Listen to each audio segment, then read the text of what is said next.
Hello guys, and welcome to something I wanted to do for a while now, a series in which I cover the ins and outs and the other things of the various champions of Paladins. Now this series isn't going to cover every single thing about each champion. It will be more or less to cover the basics of them and what you need to be aware of in terms of damage, output, abilities, and etc.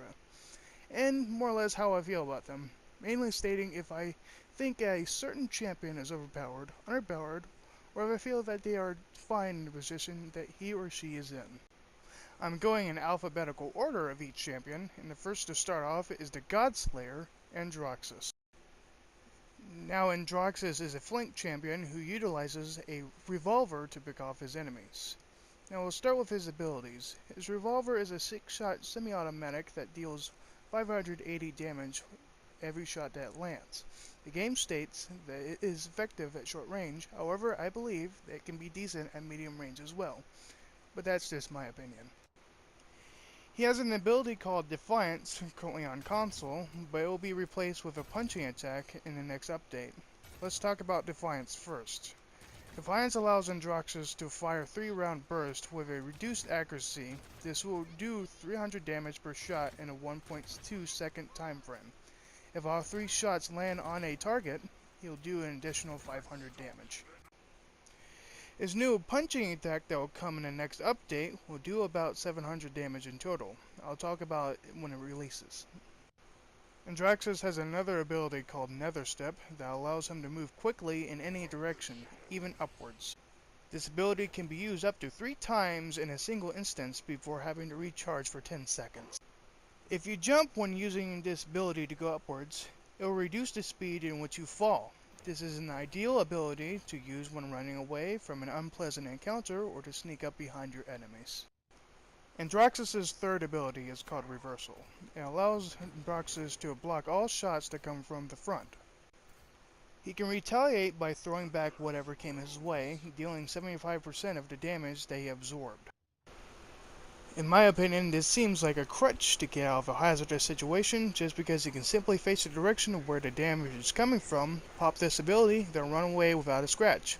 But if he's surrounded, this ability is pretty much useless because he cannot block damage that comes from his side or from behind.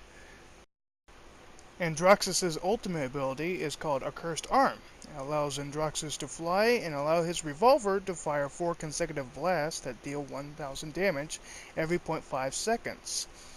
Now this ability is clearly meant to kill at least 1 or 2 enemies, but can either severely damage a frontline with a large amount of health that exceeds 4000 or kill them off completely. It is very useful in situations in which a frontline is being annoying, seemingly not dying, and not straying away from their objective.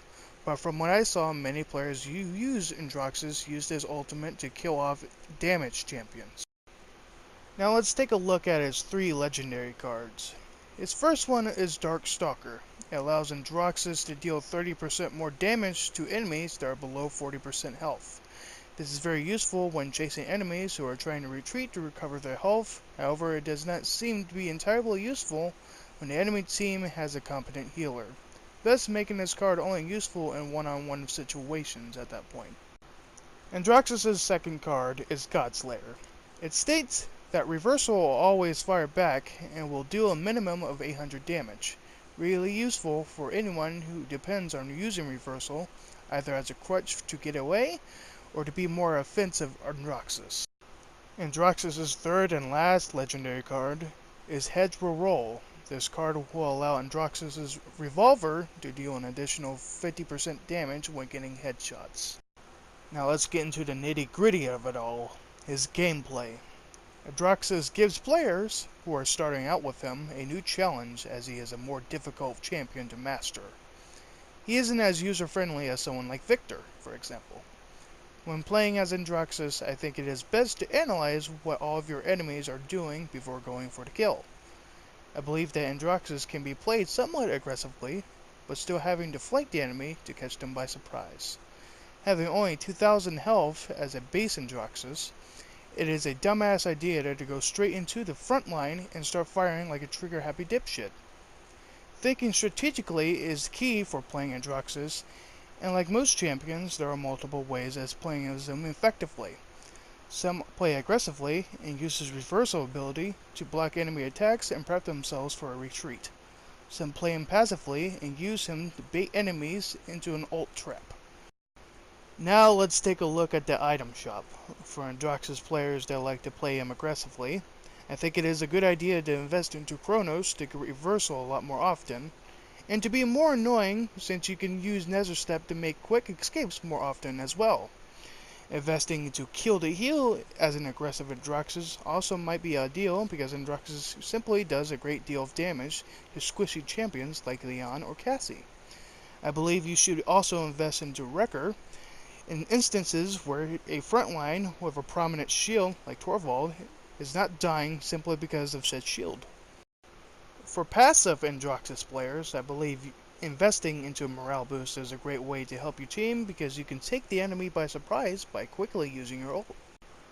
Using Veteran to rejuvenate your health after running away is also ideal because you can go back to being a pest more often since you heal quicker, making a swift retreat. You might also want to use Cauterize if an enemy medic is doing a substantial job at healing. Like I said, there are various styles of playing Androxus, so choosing what items that suit your playstyle may be best for you. Now here's the part you may have been waiting for. What do I think about Androxus? I think that he's a great champion when you put in the right hands. I think he's a fine in the state that he's in even before the drop of OB60. Though playing as a sniper such as Kinessa, Androxus can be very annoying. And yes, I'm only saying that because I had a bad experience that I've had when playing Kinessa before. Anyway, I feel that he is balanced champion. With the revision of Defiance, it may make him more tolerable to play against. But again, I personally do not have a problem with him. Thanks for watching, guys.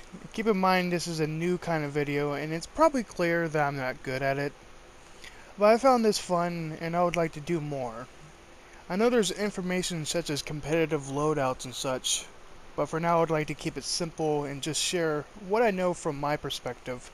If there's anything that I messed up or anything that needs improving, I am open to hear any constructive criticism. And who knows, if someone likes this video, I might do my favorite champion, who is next, Ash, the War Machine. I hope you enjoyed the video, and have a nice day.